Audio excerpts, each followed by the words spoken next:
what is the veil between the worlds existing of?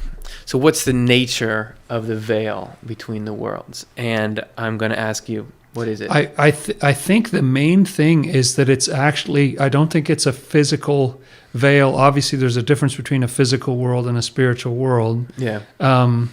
But I think it's mainly the veil is created by the difference in thought. It's when there's earthly thought, when there's sort of materialistic perspective or something, that's so different than what angels are thinking that you can't.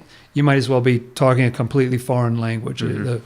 I think that's one of the main things that creates that sense of the veil. And that there's meant to be, Swedenborg writes, there's meant to be this communication program built into the worlds through what he calls correspondences, which is we do this little meditation about every time, and that it's meant to be that if we understand the deeper nature of things, what they mean, and the spiritual thought behind them, that through our observation and interaction with things in the physical world, that would lift our thoughts up to spiritual things, and that would sort of create some of that communication. So yeah, there's a lot of. He also talks about the nature of the veil, really that human ego or selfishness kind of creates this rift between heaven and earth, right? The love of self, love of the world. That's right. And often when a loved one or someone you just knew in your life makes contact, it'll this differs for different people, but it'll be in a dream. Yeah. Or when you're driving a car, which is actually an interestingly kind of meditative state. Yeah. Or when you're first waking up in the morning, or when you're actually doing meditation or something like that. In other words, you're a little bit lifted out of your kind of material existence, and you're lifted up a little bit, and then there's more opportunity.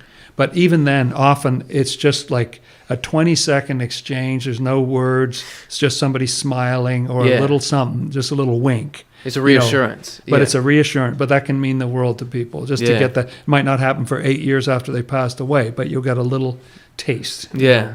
Well, and I'm just thinking that I was talking about ego, that kind of thing being a barrier, but it's not necessarily because you can't talk to your loved one because of your ego problem. It's more like we can't open that channel to the spiritual world because there are a bunch of negative spiritual influences that would go after you if it was open. That's you know correct. What I mean? So it's kind of a spiritual pollution that's keeping even people with good intentions. That's right. And this is partly why there's a barrier there, is to prevent a whole lot of bad stuff from pouring through. Right. Fascinating. Great questions, Annie. Thank you very much.